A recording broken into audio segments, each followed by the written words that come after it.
Today I chose to talk about concussions because I am pretty sure that everyone has heard of a concussion, whether you've had one or not.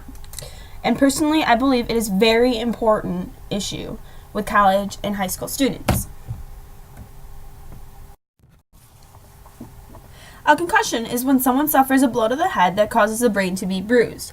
They can happen in a ton of different ways, including something as simple as getting hit the wrong way in a sport, or something as complex as getting in a car accident.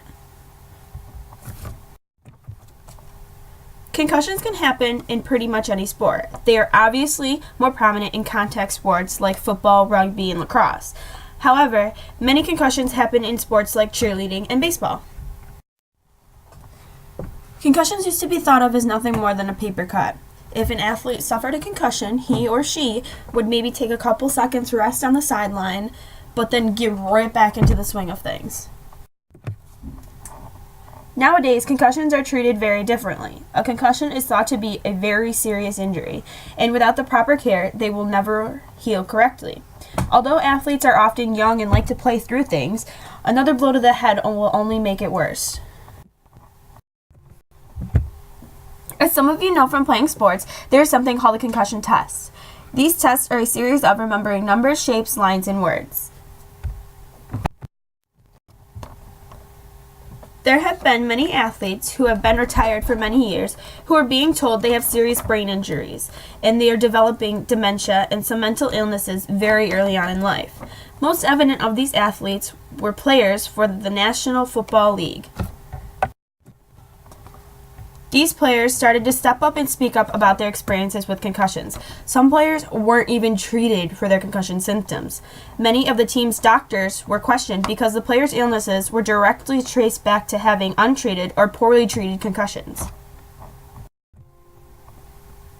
Some of the long-term issues that were found to be associated with untreated concussions were depression, dementia, memory loss, and even Alzheimer's.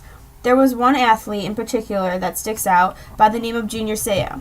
Junior had played 20 years in the NFL for many teams. Junior Seau was a linebacker and played for many teams in the NFL, such as the New England Patriots. He suffered many concussions throughout his career, only some of which he saw a doctor for. In May of 2012, only 2 years after retiring, Junior had committed suicide. His family claimed he was very depressed.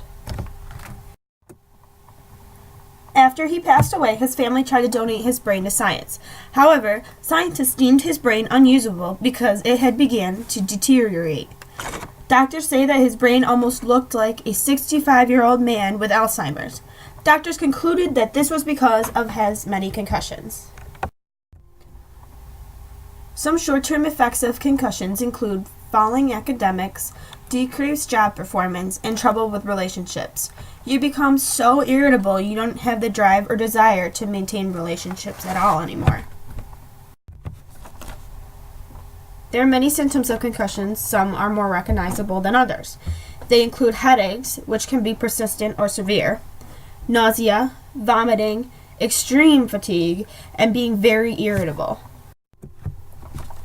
So how do you know if you have a concussion? Most doctors say that if you suffer a blow to the head that causes you to either black out or pass out, you 100% have a concussion. Some people stumble and can't catch their balance and are very disoriented.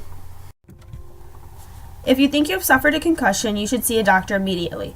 The doctor may often write you a note to get out of work or school for a week or until your headaches go away, just so that your brain has time to take a break.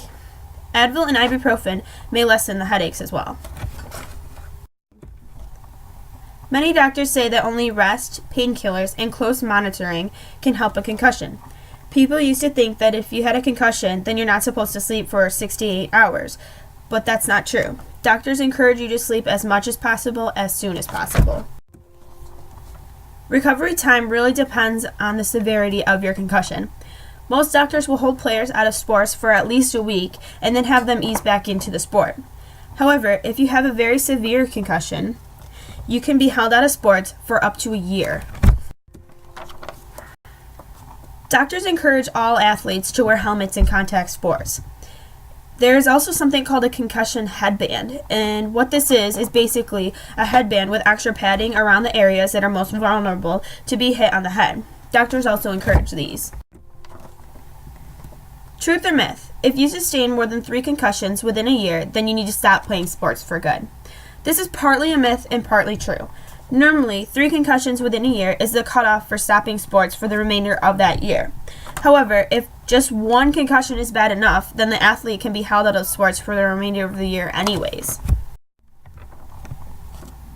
In the future, doctors hope to develop a helmet that can be worn in all sports and protect the head as much as possible.